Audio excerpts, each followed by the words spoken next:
LIC முதலீடு மற்றும் காப்பீடு தொடர்பான அனைத்து சந்தேகம் மற்றும் விவரங்களுக்கு 8973775326 எண்ணை அணுகவும்.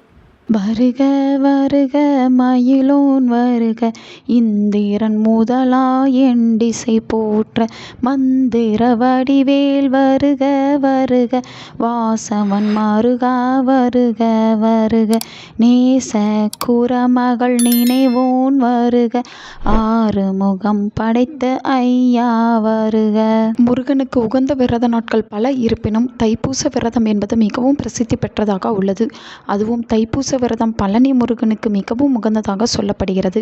அப்பேற்பட்ட இந்த விரதத்தை 21 நாட்கள், 48 நாட்கள், 7 நாட்கள், 9 நாட்கள் அல்லது தைப்பூசம் வரக்கூடிய அன்றைய தினம் மட்டும் என அவரவர் நிலைமைக்கு ஏற்றவாறு இருப்பார்கள். இப்படி இதோடு மட்டுமல்லாமல் 3 நாட்கள் தைப்பூச விரதம் எப்படி இருக்க வேண்டும் என்பதை பற்றி தான் இந்த வீடியோவில் நாம் பார்க்க போகிறோம். 3 நாள் தைப்பூச விரதம் இருப்பவர்கள் 29/1/2026 தேதியிலிருந்து 1/2/2026 அதாவது தைப்பூசம் திருநாள் வரை நீங்கள் விரதத்தை மேற்கொள்ள வேண்டும்.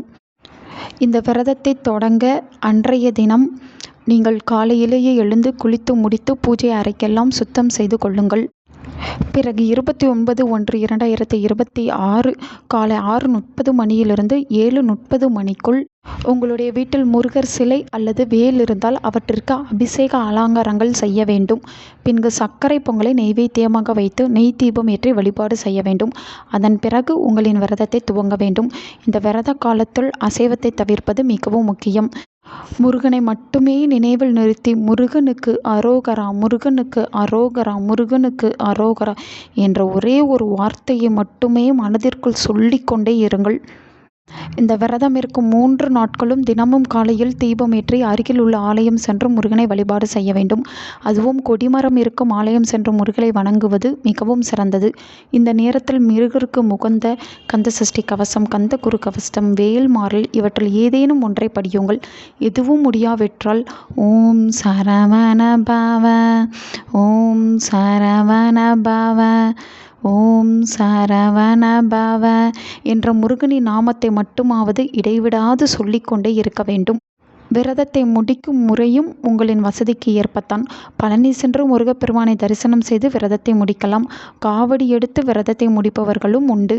எதுவும் முடியாதவர்கள் வீட்டில் இருந்தபடியே முருகனை நினைத்து பூஜை செய்து நெய்வேத்தியம் படைத்து வழிபாடு செய்யலாம். அன்று நீங்கள் நெய்வேத்தியமாக படைத்ததை உண்டு உங்களுடைய விரதத்தை நீங்கள் முடித்து கொள்ளலாம். இந்த விரத நாட்களில் மாலை நேரத்தில் முருகர் கோவிலுக்கு சென்று நீங்கள் சர்க்கரை பொங்கல் செய்து அங்கு வரும் பக்தர்களுக்கு பிரசாதமாக கொடுப்பது மிக மிக சிறப்பு வாய்ந்ததாக கருதப்படுகிறது. முடிந்தவர்கள் இந்த சர்க்கரை பொங்கல் பிரசாதத்தை பக்தர்களுக்கு, முருக பக்தர்களுக்கு கொடுங்கள். அவர்களின் ஆசையும் அருளும் உங்களுக்கு நிச்சயம் கிட்டும். நல்லதே நடக்கும். உங்கள் நண்பர்களுக்கும் உங்கள் உறவினர்களுக்கும் இந்த வீடியோவை ஷேர் பண்ணுங்கள். அவங்களும் இதை பற்றி தெரிஞ்சுக்கிடட்டும். ஆன்மீகம் டிவி தமிழ் சேனலை சப்ஸ்கிரைப் பண்ணுங்கள்.